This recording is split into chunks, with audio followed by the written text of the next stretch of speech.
میرے بھائیوں، میری بہنوں، بڑی غور سے بات کو سنیے گا۔ ایک بچہ سمندر کے کنارے کھیل رہا تھا، اس کا کھلونا سمندر کے اندر گر کر گم ہو گیا۔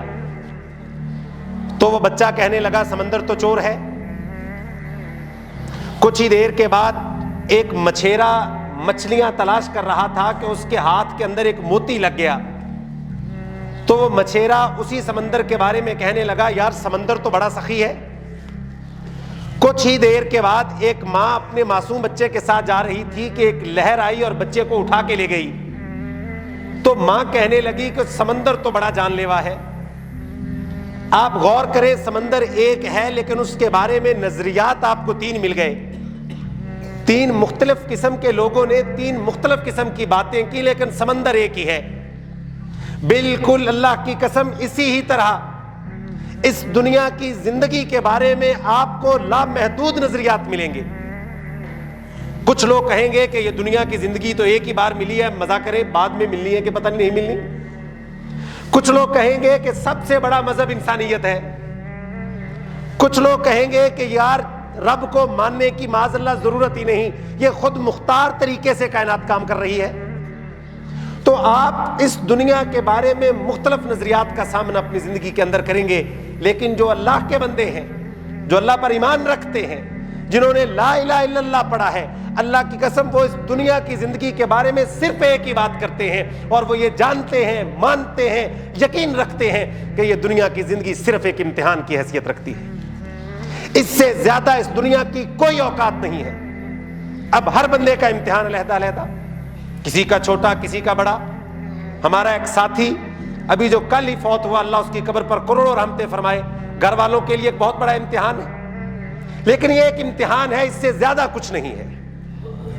اسی طرح ہمارے بڑے دنیا سے چلے گئے، ہمارے لیے ایک امتحان تھا، لیکن میں قربان جاؤں، اللہ کا قرآن کہتا ہے کہ پریشان نہیں ہونا زیادہ، اگر تم نیک اعمال کر کے صحیح راستے پر رہے، کل قیامت کا دن ہوگا، ہم تمہیں تمہارے خاندان کے ساتھ جنت کے اندر اکٹھا کر دیں گے۔ کتنی بڑی سعادت کی بات ہے۔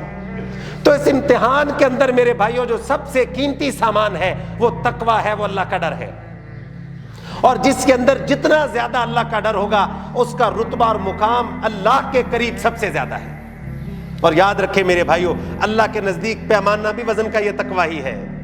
اللہ کا ڈر، ہر وقت یہ احساس رکھنا کہ میرا اللہ مجھے دیکھ رہا ہے، ہر وقت یہ احساس رکھنا کہ اگر مجھ سے کوئی گناہ ہو گیا اللہ مجھ سے پوچھے گا۔ ہمارے اندر یہ خوف اور اللہ کی امید، اللہ کی رحمت کی امید ہر وقت دل کے اندر ہونی چاہیے۔ میں قربان جاؤں، حضرت عمر رضی اللہ تعالیٰ عنہ فرماتے تھے کہ اگر آسمان سے منادی کرنے والا کوئی منادی کرے کہ سارے لوگ جہنم کے اندر جائیں گے، صرف ایک جنت کے اندر جائے گا، سیدنا عمر فرماتے مجھے امید ہوتی کہ یہ شخص میں ہی ہوں گا۔ اور اگر یہ اعلان ہو جائے کہ سارے لوگ جنت میں جائیں گے، ایک جہنم میں جائیں گے، سیدنا عمر فرماتے مجھے خوف لاحق ہوتا کہ کہیں وہ ایک شخص میں ہی نہ ہوں۔ یعنی خوف اور امید کے ساتھ اس امتحان سے گزرنا ہے، اللہ کا ڈر اپنے دل کے اندر رکھنا ہے، اور تھوڑی سی نیکی کرنے کے بعد اپنے آپ کو اللہ کے ڈر سے ماورا نہیں سمجھنا۔ سیدنا ابوبکر صدیق امیر المومنین ہیں، اپنے ہاتھ کے اندر ایک تنکا پکڑ کے کہتے ہیں کاش میں تنکا ہوتا۔ سیدنا ابوبکر صدیق کے جن کے بارے میں کائنات کے امام نے فرمایا مسجد نبوی کے سارے دروازوں کو بند کر دو، لیکن ابوبکر کا دروازہ بند نہ کرنا، میں نے سب کے احسانات چکا دیے، لیکن اے ابوبکر تیرا احسان تو رب ہی چکا سکتا ہے۔ میں قربان جاؤں، وہ سیدنا ابوبکر صدیق ایک بار درخت کے پھل کو دیکھتے ہیں، زاروں قطار رونا شروع کر دیتے ہیں اور کہتے ہیں لوگوں کاش میں پھل ہوتا، لوگ مجھے کھا جاتے، میرا حساب کتاب نہ ہوتا۔ اس امتحان سے گزرنے کے لیے یہ والا اللہ کا ڈر بڑا ضروری ہے میرے بھائی۔ حضرت ابو درداء رضی اللہ تعالیٰ عنہ جلیل القدر صحابی ہیں، ایک بار مجمع میں بیٹھے ہیں، رونا شروع ہو جاتے ہیں، لوگ پوچھتے ہیں ابو درداء کیوں رو رہے ہو؟ تو سیدنا ابو درداء فرماتے ہیں کاش میں مینڈا ہوتا، لوگ مجھے ذبح کرتے، میرا گوشت کھاتے، لیکن مجھے کل اللہ کے سامنے کھڑا نہ ہونا پڑتا۔ کیا میری اور آپ کی یہ والی کیفیت ہے میرے بھائیوں؟ کیا ہم اتنا اللہ سے ڈرتے ہیں؟ کیا ہمارے دل میں یہ خوف ہے کہ ہم نے اللہ کے آگے کھڑے ہونا ہے؟ یا ہم اپنی زندگی کے اندر جو کچھ ہمیں اس امتحان میں ملا ہوا ہے، کسی کو نوکری اچھی مل گئی، کسی کو چھوٹا موٹا کاروبار مل گیا، کسی کو اولاد مل گئی، اور وہ اسی چکر کے اندر خوش ہے؟ امام سفیان ثوری رحمہ اللہ سیدنا عبد الرحمن رحمہ اللہ کے گھر جاتے ہیں، رات کا وقت ہے، چراغ جب بجھتا ہے تو حضرت سفیان ثوری رونا شروع ہو جاتے ہیں۔ سیدنا عبد الرحمن رحمہ اللہ بھاگ کر آتے ہیں اور پوچھتے ہیں اے امام سفیان آپ کس بات پر رو رہے ہیں؟ لگتا ہے اپنے کسی گناہ پر رو رہے ہیں، کیا آپ کے ماضی کے گناہ ہیں؟ آپ اس پر زار و قطار رو رہے ہیں، ہچکی بند گئی آپ کی؟ اللہ کی قسم حضرت سفیان ثوری ایک تنکے کو اٹھاتے ہیں اور اٹھا کر کہتے ہیں عبد الرحمن میں اپنے گناہوں سے اس تنکے سے بھی زیادہ نہیں ڈرتا، میں تو اس بات پر رو رہا ہوں کہیں موت سے پہلے میرا ایمان نہ چلا جائے۔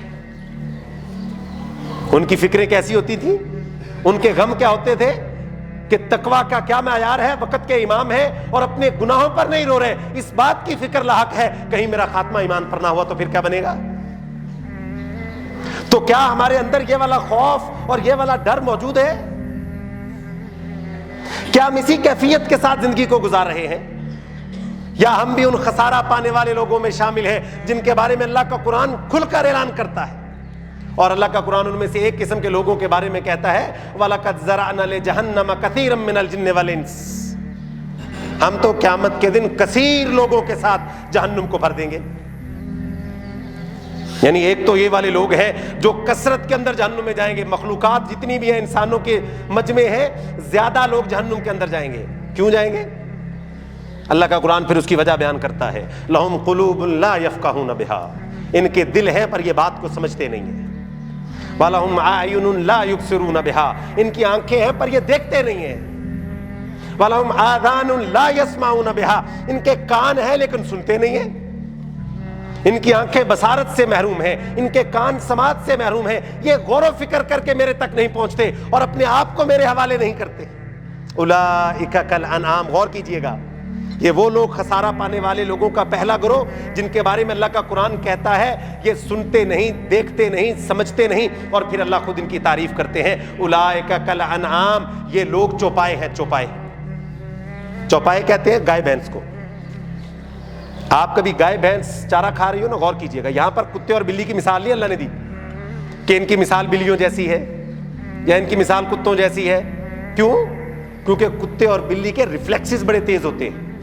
اگر بلی دودھ پی رہی ہو آپ اس کے پاس جا کے تھوڑا سا شور کریں تو بلی بھاگ جاتی ہے، لیکن گائے چارہ کھا رہی ہے، بھوسا کھا رہی ہے، آپ پیچھے کھڑے ہو کے جو بھی کرتے رہے گائے کو فرق ہے نہیں پڑتا۔ اللہ تعالیٰ یہاں پر ان لوگوں کی مثال دے رہے ہیں اولئک کالانعام، یہ مویشی ہے، گائے بھینسیں ہیں، یہ فوکس کیا ہوا ہے اپنے بھوسے کے اوپر۔ یعنی جس طرح گائے کا زندگی کا ایک ہی مقصد ہے کہ چارہ پڑا ہے میں چارہ کھا لوں، پیچھے جو مرضی ہو جائے، کوئی کسی کو ذبح کر دے، گائے کو فرق ہے، وہ اپنا بھوسا کھانے میں مصروف ہے۔ اللہ ان لوگوں کے بارے میں کہتے ہیں یہ ایسے لوگ ہیں جو اپنے بچوں میں مصروف ہیں، جو اپنے مکان دکان میں مصروف ہیں، ان کو کوئی پرواہ نہیں ہے کہ اللہ کے دین کے کیا حالات ہیں۔ لوگ مسجد میں نہیں آ رہے، لوگ دین سے دور ہو رہے ہیں، جھوٹ عام ہو رہا ہے، خیانت عام ہو رہی ہے، امانت داری ختم ہوگی، ان کے کان پر جوں نہیں رینگتی، ان کو صرف ایک پتہ چلتا ہے آج اتنا کما لیا، پچھلے مہینے اتنا چھکا لگا، اتنی کمیٹیاں تھی وہ دے دیں، میری نوکری کی پروموشن ہو گئی، میرے اللہ نے مجھے بیٹے دے دیے، میرے اللہ نے مجھے بیٹیاں دے دی، میرے بچے بڑے عہدوں پہ چلے گئے۔ ان کی زندگی اس گائے کی طرح جو بھوسے سے شروع ہو کر چارے پہ ختم ہوتی ہے، ان کی زندگی اپنے مکان سے شروع ہو کر دکان پہ ختم ہوتی ہے۔ اور اللہ کا قرآن کہتا ہے اولئک کالانعام، یہ تو جانور ہیں، جانور۔ کیا صرف جانور ہیں؟ کیا مویشی ہیں؟ نہیں نہیں، اللہ پھر کہتے ہیں بل ہم اضل، مویشی کا تو مقصد ہی یہ تھا گائے کا کہ چارہ کھا کے کیا دے، دودھ دے۔ اللہ کا قرآن کہتا ہے یہ تو گائے سے بھی بدتر ہے کہ اسے تو ہم نے اپنی عبادت کے لیے پیدا کیا تھا، یہ بچوں سے زندگی شروع کر کے اپنے مکان کی دوسری منزل پہ ختم کر بیٹھا ہے۔ اس کو تو ہم نے اپنی عبادت کے لیے پیدا کیا تھا کہ اللہ کی زمین پر میرے دین کو عام کر دو، لیکن اس کی زندگی اپنی تجارت کے گرد گھومتی ہے، روز رات کو بیٹھتا ہے اپنے دوستوں میں حساب کرتا ہے آج کتنا کمایا۔ یہ اس بات کی فکر نہیں کرتا کہ میرے محلے میں کوئی بھوکا مر گیا، اس کو اس بات کی فکر ہے کہ صومالیہ کے اندر قحط ہے، اس کا ہمسایہ بجلی کے بلوں کے لیے در در کی ٹھوکریں کھا رہا ہے، اس کو کسی بات کی پرواہ نہیں ہے۔ ساری دنیا کی پرواہ سے باہر کا سارا پتا ہے، غزہ کے اندر بھوک ہے، تیرے محلے میں لوگ بھوکے مر گئے، تجھے اس بات کی پرواہ نہیں ہے۔ ہاں تجھے یہاں پر بیٹھ کر یہ فکر ہے اسلام آباد میں کیا ہو رہا ہے، تیرے مانسیرا کے غریبوں کا کیا حال ہے، تجھے پرواہ نہیں ہے۔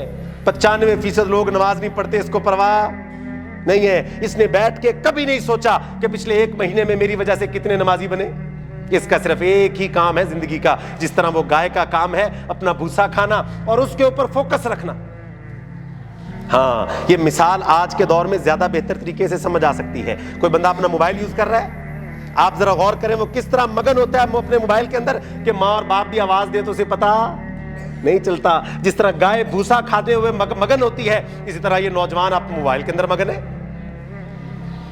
اس کو پتہ ہی نہیں ہے، فوکس سارا اس کا ادھر ہی ہے، اور اپنی خواہشات کے گرد یہ انسان زندگی گزارتا ہے۔ اللہ تعالیٰ فرماتے ہیں اولئک ھم الغافلون، اور آیت کا اختتام اللہ کرتے ہیں یہی وہ لوگ ہیں جو حقیقت میں غافل ہیں۔ اور دوسرے مقام پہ اللہ انہی لوگوں کو ایک اور طریقے سے بیان کرتے ہیں۔ اللہ کی قسم، ہیومن سائیکالوجی کو جس طرح اسلام ایڈریس کرتا ہے، جس طرح اسلام ہیومن سائیکالوجی کو ایڈریس کرتا ہے، انسان دنگ رہ جاتا ہے۔ اللہ اکبر۔ اللہ کا قرآن انہی لوگوں کے بارے میں جو گائے کی طرح بھوسے کے اوپر فوکس کیے ہوئے ہیں، انہی لوگوں کے بارے میں اللہ کا قرآن کہتا ہے یہ تو شعور رکھتے ہیں، یہ کوئی بچے تو نہیں ہے۔ قل هل ننبئکم بالاخسرین اعمالا، اے میرے محبوب پیغمبر کیا میں ان کو بتا دوں آپ کو کہ سب سے خسارے والا گروہ کون سا ہے؟ کس پیارے انداز سے اللہ سمجھاتے ہیں، الذین ضل سعیہم فی الحیاۃ الدنیا وہم یحسبون انہم یحسنون صنعا۔ اللہ اکبر۔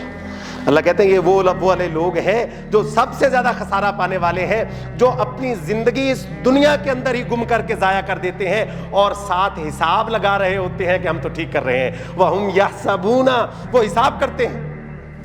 آپ جس بندے کے 2-3 پلازے ہو نا، آپ اس کے پاس بیٹھے ہو، ایسے لگے گا سکرات بکرات کا بھائی ہے، ایسا فلسفہ جھاڑے گا، بندہ کہتا ہے لگتا ہے دنیا میں سب سے بڑا سیانہ ہے، لیکن جب مسجد کے اندر حی علی الفلاح کی آواز آئے گی وہ اٹھ کے نہیں آئے گا، اور وہ بھی اپنے آپ کو سیانہ سمجھتا ہے، اور کیسی الٹی چرخی چل گئی کہ آج ہم بھی اسے سیانہ سمجھتے ہیں۔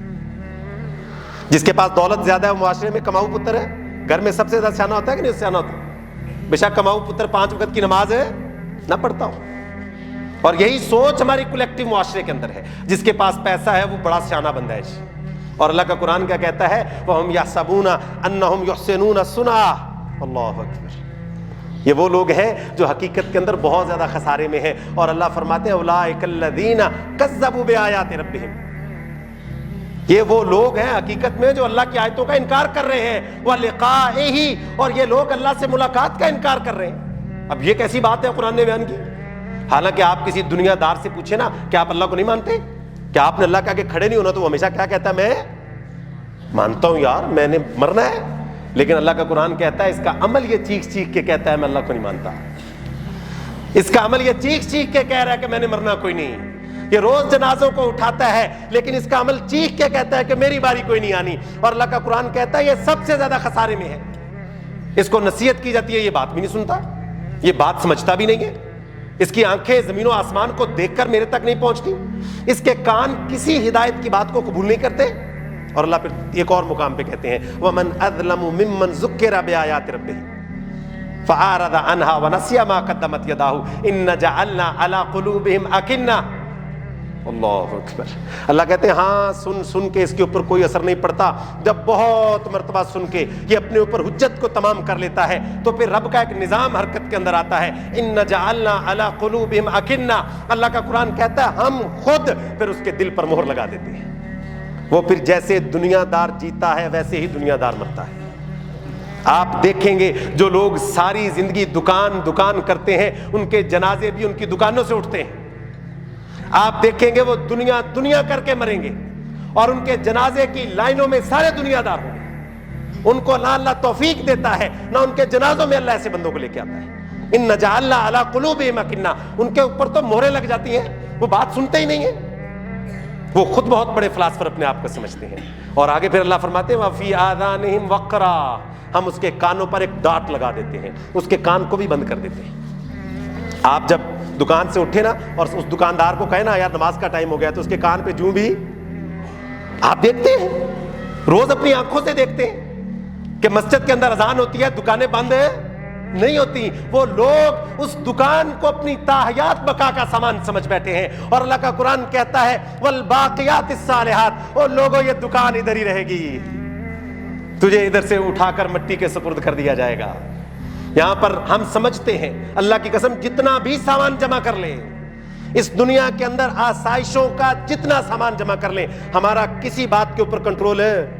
ایک سیکنڈ کے اندر اللہ حالات بدل دیتا ہے، ایک سیکنڈ کے اندر دل بند ہوتا ہے، حالات بدل گئے۔ وہ انسان جو قابل رشک تھا، اسے قابل عبرت بننے کے اندر صرف ایک سیکنڈ لگتا ہے اور زندگی کا کام تمام ہو جاتا ہے۔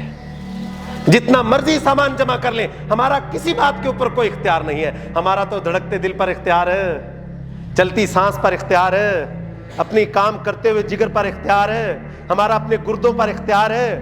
ہم کسی کام کے اوپر ہمارا اختیار نہیں ہے، لیکن سب سے زیادہ نافرمانی بھی آدم کا بیٹا کرتا ہے۔ اور اللہ کا قرآن کہتا ہے ہاں یہ ہدایت کو قبول نہیں کر رہا، ہم اس کے اوپر مہر لگائیں گے، پھر اسی چکر کے اندر اس کی جان لیں گے اور پھر ہم اسے ہمیشہ کی جہنم کے سپرد کر دیں گے۔ ایک اور مقام پہ اللہ انہی لوگوں کی کیمسٹری بیان کرتے ہیں، الہاکم التکاثر حتی زرتم المقابر۔ یہ لوگ کثرت کی خواہش میں مارے جائیں گے، ان کی زندگی کا مقصد صرف کثرت ہے۔ یہ والا بھی لے لوں، وہ بک رہا ہے، وہ والا بھی لے لوں، وہ بک رہا ہے، وہ والا بھی لے لوں۔ رشتہ داروں کے گھر میں کھانے کو کچھ نہیں ہے، یہ مکان پر مکان، دکان پر دکان۔ اس کی زندگی کا مقصد یہ ہے بس میں، میرے بیٹے، میرا مکان۔ یہ میں سے شروع ہو کر میں پر ختم ہونے والا جانور ہے، یہ انسان نہیں ہے۔ اس کی زندگی میں سے شروع ہو کر میرے پر ختم ہو جاتی ہے بس۔ باقی دنیا میں کیا ہو رہا ہے؟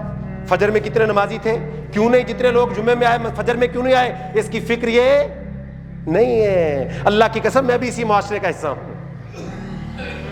فجر کے وقت آپ دروازوں کو نوک کرتے ہوئے لوگ آپ کو نظر نہیں آتے، ایک دوسرے کی فکر کرتے ہوئے لوگ معاشرے کے اندر آپ کو نظر نہیں آتے۔ ہم ایک دوسرے کی مدد کیا کریں گے میرے بھائیوں؟ ہم تو ایک دوسرے کا تماشا دیکھنا چاہتے ہیں، اور یہ تلخ حقیقت ہے میرے بھائیوں اس معاشرے کی۔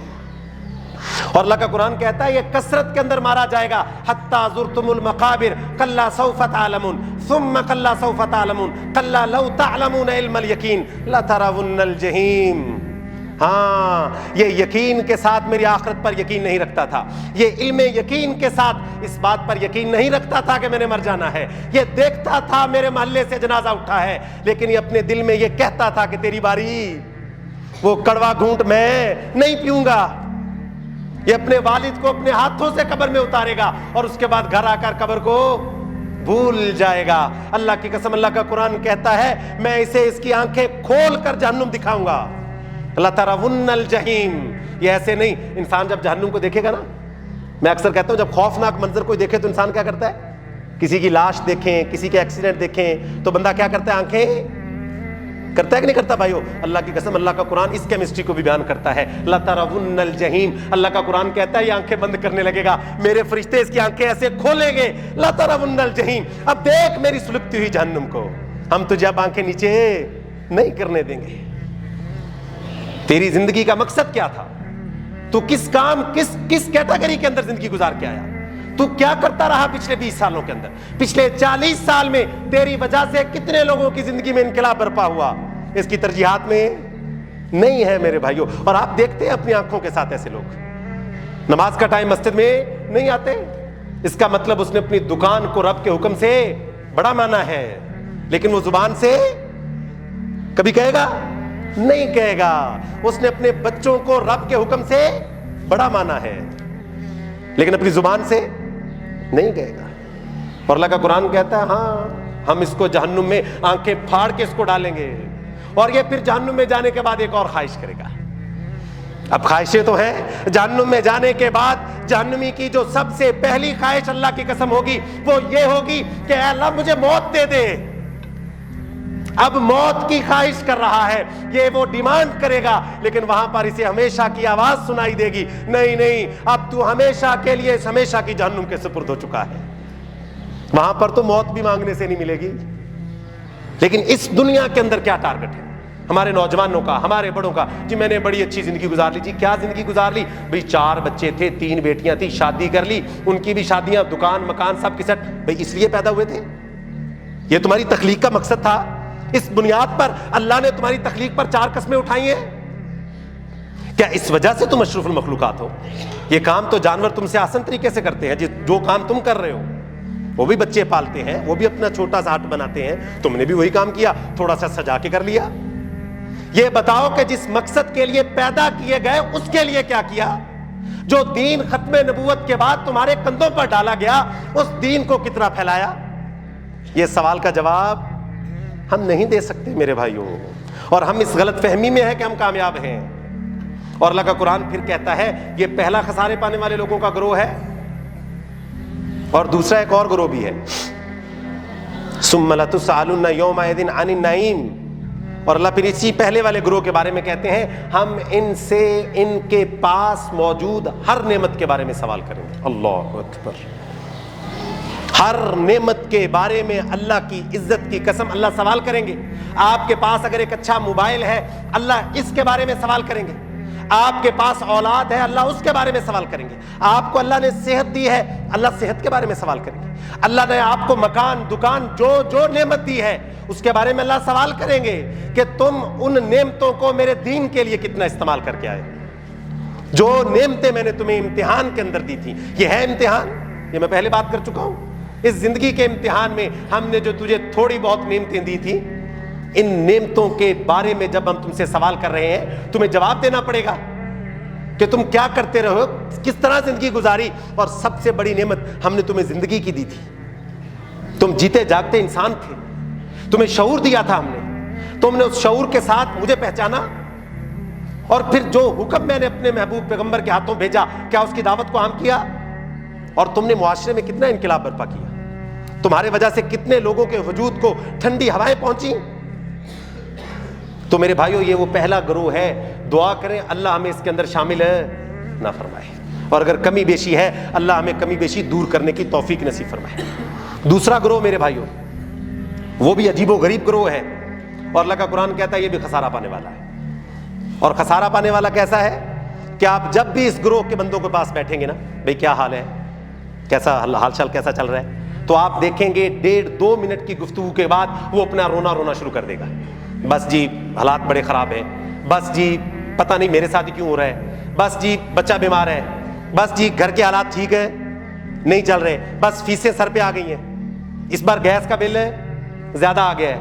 وہ جو شکوے شروع کرے گا اللہ سے، یا پتہ نہیں میرے گھر میں بیماری کیوں آ گئی، ابھی پچھلے مہینے ایک بچہ بیمار تھا ابھی دوسرا بیمار ہو گیا، میرا یار وہ بڑا بیٹا اس کی نوکری نہیں لگ رہی یار، 6 مہینے سے بے روزگار گھر میں بیٹھا ہوا ہے۔ آپ یہ دوسرا گروہ ہے بھائیو، یہ گروہ ہے جو اللہ سے ہر وقت شکوے شکایتیں کر رہا ہے، حقیقت میں وہ اللہ سے اپنے اندر ہی اندر لڑ رہا ہے۔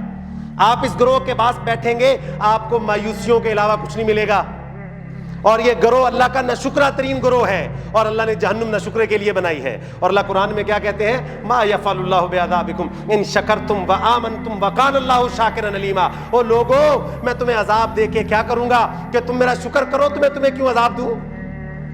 تم جب بیٹھتے ہو ناشکری کی بات، بس جی مکان چھوٹا ہے جی، بس جی اب دعا کرے اللہ بڑا مکان دے دے، مطلب یہ کہ جو چھوٹا مکان ہے وہ تمہیں عذاب میں ملا ہے، بڑا ملے گا تو تمہارے اوپر اللہ کی رحمت ہو جائے گی۔ یعنی جو چھوٹا موجود ہے اس کا شکر کر لیا ہے۔ جو اللہ نے تمہیں 1-2 بیٹے بیٹیاں دی ہیں، کیا ان کی پرورش صحیح طور پر کر رہے ہو؟ کیا جو تمہیں اللہ نے تھوڑا مال دیا ہے، کیا تم اس تھوڑے مال سے دین کے غلبے کا کام کر رہے ہو جو تمہارا بڑے مال کی ڈیمانڈ ہو رہی ہے؟ یعنی آپ دیکھیں گے وہ لوگ جو موجود ہیں ان کے پاس، یہ وہ والا گروہ ہے میرے بھائیوں، جو موجود ہے ان کے پاس اس کا شکر نہیں ادا کریں گے، اور جو موجود نہیں ہے اس کے بارے میں سوچ کے اللہ کی ناشکری کریں گے، اپنے اس امتحان کو عذاب سمجھیں گے۔ کیا سمجھیں گے بھائیوں؟ یہ زندگی کا امتحان میں نے بتایا کسی کا کٹھن ہے کسی کا آسان ہے، ہمارے نزدیک ہو سکتا ہے جس کا آسان ہے اس کا کٹھن ہو، تو جس کا جو امتحان چل رہا ہے نا میرے بھائیوں، وہ اس امتحان کے اندر جو موجود ہے اس کے پاس اس کا شکر ادا نہیں کرتا، اور جو موجود نہیں ہے اس کے اوپر ہمیشہ شکوے کرے گا، اور جو تھوڑی بہت زندگی کی تنگی آئے گی اس امتحان کے اندر، دنیا کا اصول ہے میرے بھائیوں، دنیا کے اندر جتنا امتحان مشکل ہوتا ہے اتنی ڈگری بڑی ہوتی ہے۔ جو CSS کرتے ہیں ان کو زیادہ بڑا اچھا عہدہ ملتا ہے، امتحان مشکل ہے۔ اسی طرح دنیا کے اندر اگر آپ کا امتحان سخت چل رہا ہے، حالات خراب چل رہے ہیں، قرضہ چڑھ گیا ہے، گھر کے اندر بیماری آ گئی ہے، تو اس کا مطلب یہ کب سے ہو گیا کہ آپ نے اللہ سے شکوہ شروع کر دینا ہے؟ حقیقت میں میرے بھائیوں ہم اندر ہی اندر، یہ بات ہمارا اندر جانتا ہے، ہم اندر ہی اندر اللہ سے جھگڑ رہے ہیں کہ اللہ مجھے ہی اس محلے میں کیوں پیدا کر دیا، اے اللہ میں ہی ایسا کیوں پیدا ہوا، ہم اندر ہی اندر شکوہ کر رہے ہیں, اللہ مجھے ہی تھوڑے پیسے کیوں دیے, میرے وہ ساتھ والے کو زیادہ کیوں دے دیے. تو میرے بھائیو, یہ والا گروہ, یہ وہ گروہ ہے جس کے بارے میں شیطان نے اللہ کے سامنے کھڑے ہو کے کہا تھا, اور اس نے چیلنج کیا تھا بدبخت نے, وَلَا تَجِدُ أَكْثَرَهُمْ شَاكِرِينَ. اے رب ذوالجلال, میں وعدہ کرتا ہوں کہ تیرے اکثر بندوں کو میں تیرا ناشکرا بناؤں گا. شیطان نے یہ نہیں کہا تھا کہ اللہ میں نمازی نہیں بناؤں گا, اسے نماز نہیں پڑھنے دوں گا. اللہ کا قرآن کہتا ہے شیطان نے جو چیلنج کیا تھا نا اللہ کے سامنے کھڑے ہو کے, وہ کیا کہا تھا, وَلَا تَجِدُ أَكْثَرَهُمْ شَاكِرِينَ. اے اللہ, ان میں سے زیادہ لوگ شکر گزار تو نہیں دیکھے گا. آج اب معاشرے میں دیکھ لیں, ناشکری کا ایک ایسا سلسلہ شروع ہوتا ہے, بندہ کہتا ہے یار کو خیر کی بات بھی سنا دو, تمہیں دیکھ دیکھ کے تو مجھے لگ رہا ہے کہ سارے مسائل کی جڑ تو ہے. اور انسان ایسے مایوس بندے کے پاس بیٹھ کر خود بھی مایوس ہو جاتا ہے. انسان کو لگتا ہے میرے پاس بھی کچھ نہیں ہے, کیونکہ آپ اس کے پاس بیٹھتے ہیں جب, تو وہ بات پتہ ہے کیا کرتا ہے, یار کاروبار تو اس بندے کا ہے. کیا بات کرے گا, کاروبار تو بندہ کہتا ہے یار اس کا مطلب واقعی اس بندے کا ہے, نہ اس کا ہے نہ میرا ہے. مایوسی آ گئی کہ نہیں آ گئی؟ یہ حقیقت میں شیطان کا ساتھی ہوتا ہے. وہ یار نوکری تو ان لوگوں کی ہے جو دفتر میں بیٹھے ہوتے ہیں, مقصد اس کے کہنے کا ہوتا ہے تو بھی ذلیل ہو رہا ہے اور میں بھی. حقیقت میں وہ یہ کہہ رہا ہوتا ہے دوسرے الفاظ کے اندر, اور اس کے ساتھ کیا آتی ہے, معاشرے کے اندر مایوسی آ جاتی ہے. اور یاد رکھے میرے بھائیو, جو ایمان والے ہوتے ہیں, اللہ کی قسم ایمان والے بڑے مطمئن زندگی گزارتے ہیں. ان کی زندگی اتنی مطمئن ہوتی ہے کہ سیدنا حضرت عبداللہ بن عباس رضی اللہ تعالیٰ عنہ فرماتے ہیں, میں کائنات کے امام کے پیچھے ہوں, سواری پر بیٹھا ہوں. اللہ کی قسم صحیح سند کے ساتھ روایت ہے. اللہ کے نبی نے فرمایا, عبداللہ میری بات کو غور سے سنو. حضرت عبداللہ بن عباس فرماتے ہیں میں کائنات کے امام کے قریب ہوتا ہوں تو کائنات کے امام مجھے نصیحت فرماتے ہیں, احفظ اللہ, اے عبداللہ احفظ اللہ یحفظک, احفظ اللہ تجدہ تجاہک, وَإِذَا سَأَلْتَ فَاسْأَلِ اللَّهَ وَإِذَا اسْتَعَنْتَ فَاسْتَعِنْ بِاللَّهِ. اے عبداللہ اللہ کی حفاظت کر, اللہ تیری حفاظت کرے گا. یہ ایمان والوں کی کیفیت بتا رہا ہوں. کیا میں نے بات کی, اللہ کی حفاظت کر, اللہ تیری حفاظت کرے گا. کیا مطلب ہے اس کا, کہ اللہ کے حکموں پر عمل کر, اللہ تیری حفاظت کرے گا. احفظ اللہ تجدہ تجاہک, تو جب بھی مشکل وقت میں ہوگا تو اللہ کو اپنے سامنے پائے گا. تو زندگی کی جس گھاٹی سے گزر رہا ہوگا تو مکمل طور پہ مطمئن ہوگا کہ ہاں اس حال میں اگر اللہ نے مجھے رکھا ہے تو یقیناً خیر ہوگی. اگر اللہ مجھے اولاد نہیں دے رہا یقیناً اس کے اندر خیر ہے. ہو سکتا ہے کہ وہ اولاد اپنے سمیت مجھے بھی جہنم میں لے کے جانے والی ہو. اگر اللہ مجھے نوکری نہیں دے رہا ہو سکتا ہے یہ نوکری مجھے جہنم میں لے کے جائے. ہم دیکھتے ہیں کہ نوکری کے اندر ہی لوگ جو حرام کھاتے ہیں, اللہ کی قسم ایسی نوکری سے بھوکا مر جانا بہتر ہے جو انسان کو ساری زندگی حرام کھلائے. آپ اپنی آنکھوں سے معاشرے میں دیکھتے ہیں ساری زندگی حرام کھانے کے بعد ریٹائرمنٹ کے بعد سب سے موٹی تصویر بندوں کے ہاتھ میں ہوتی ہے, اور صف کون سی ہوتی ہے, اگلی صف. پیسہ ساری زندگی حرام کھایا ہے. تو میرے بھائیوں, نوکری وہ ہے جس میں آپ حلال رزق کھاتے ہیں. اگر آپ کو نوکری لیٹ ہو رہی ہے, اللہ کی قسم اس میں خیر ہے. اگر اللہ تعالیٰ نے آپ کو بیٹیاں دی ہیں, بیٹے نہیں دیے, اس میں خیر ہے. ہو سکتا ہے بیٹے ہوتے اور آپ کسی موذی مرض میں مبتلا ہو جاتے. جو گاڑی آپ مانگ رہے ہیں ہو سکتا ہے اس گاڑی میں آپ کا ایکسیڈنٹ ہوتا, آپ کی ریڑھ کی ہڈی ٹوٹ جاتی, اللہ اسی وجہ سے تو نہیں دے رہا. تو ایمان والے کیا کرتے ہیں میرے بھائیوں, پورے مطمئن رہتے ہیں جس طرح مجھے اللہ نے رکھا ہے اس میں خیر ہے. تو حضرت عبداللہ بن عباس فرماتے ہیں پھر کائنات کے امام نے مجھے دوبارہ نصیحت کی, وَعْلَمْ أَنَّ الْأُمَّةَ لَيَجْتَمَعَتْ عَلَىٰ أَن يَنْفَعُكَ بِشَيْءٍ, اللہ اکبر, لَن يَنْفَعُكَ إِلَّا بِشَيْءٍ قَدْ كَتَبَ اللَّهُ لَكَ. اے عبداللہ بن عباس سنو, اگر ساری زمین کے سارے لوگ مل کر تمہیں نفع پہنچانا چاہیں تو نفع پہنچا نہیں سکتے مگر اتنا ہی جتنا اللہ نے لکھا ہوا ہے. وَإِنِ اجْتَمَعُوا أَن يَضُرُّكَ عَلَىٰ شَيْءٍ, اللہ اکبر, لَن يَضُرُّكَ إِلَّا كَتَبَ اللَّهُ لَكَ. اور اگر سارے مانسرا والے مل کر تمہیں نیچا دکھانا چاہیں, تمہیں نقصان پہنچانا چاہیں, تمہیں ذلیل کرنا چاہیں, اللہ کی عزت کی قسم کائنات کے امام نے فرمایا نہیں کر سکتے جب تک اللہ نہ چاہے. یہ ایمان, یہ اطمینان, کتنا خوبصورت اطمینان ہے کہ مجھے جو اللہ نے دیا اس میں خیر ہے, جو نہیں دیا اس کے اندر بھی خیر ہے. جو اللہ نے دے دیا مجھ سے کوئی لے نہیں سکتا, اور اگر اللہ مجھ سے کوئی لے لے تو اس کو روک ہے. اگر اللہ مجھے صحت دینے پہ آئے تو کوئی مجھے بیمار ہے نہیں, اگر بیمار کرنے پہ آئے تو کوئی صحت ہے. میرے بھائیو اللہ کی قسم یہی تو ایمان ہے. میں چھوٹے مکان میں ہوں اس کا شکر ہے, میری اولاد نہیں اس پہ شکر ہے, مجھے بیٹیاں دی اس پہ شکر ہے, نوکری چھوٹی ہے اس پہ شکر ہے. وہ ایک کام لازمی کرتے ہیں, اور وہ کام ان کا کیا ہوتا ہے؟ وہ زندہ و جاوید تعلق اللہ کے ساتھ رکھتے ہیں، وہ اللہ کے ساتھ زندہ و جاوید دعا کا تعلق رکھتے ہیں، وہ اللہ کے ساتھ اپنی مناجات کا تعلق رکھتے ہیں۔ وہ یہ نہیں دیکھتے میرے بھائیوں کہ میں کہاں پر ہوں، وضو کی حالت میں ہوں، بغیر وضو کی حالت میں ہوں، اللہ کی قسم ایمان والے جیسے ہوں جہاں پر ہوں وہ ہر وقت اللہ سے سوال کرتے ہیں، اے اللہ تو تو جانتا ہے کہ دل ویران ہو چکا ہے، اے اللہ اس کے اندر ایمان کی بہار آپ پیدا کر دیجیے۔ وہ مسلسل دعا کرتے ہیں، اے اللہ اس بیماری نے تھکا دیا ہے، اے اللہ اس رزق کی تنگی نے تھکا دیا ہے، اے اللہ اس نوکری نہ ہونے نے تھکا دیا ہے، اے اللہ میرے اوپر رحمت کی بارش کیجیے۔ وہ اللہ کے ساتھ مسلسل دعا کا تعلق رکھتے ہیں، لیکن اس کے ساتھ ساتھ وہ جس حالت کے اندر ہوتے ہیں اس پر پورا مطمئن رہتے ہیں، اس کے اوپر کوئی بھی شکوہ نہیں کرتے، لیکن اطمینان پورا رہتا ہے، اور اس کے ساتھ ساتھ دعا مسلسل کرتے رہتے ہیں۔ اور یہی ایک زندہ و جاوید تعلق ہے جو اللہ تعالیٰ دیکھنا چاہتے ہیں۔ میں اللہ سے دعا کرتا ہوں اللہ سبحانہ و تعالیٰ ہمیں اس دعا کے تعلق کو مضبوط کرنے کی توفیق نصیب فرمائے، جس طرح ہم یہاں پر اکٹھے ہیں اللہ ہمیں اپنی جنتوں کے اندر بھی اکٹھا فرما دے۔ وما علینا الا البلاغ۔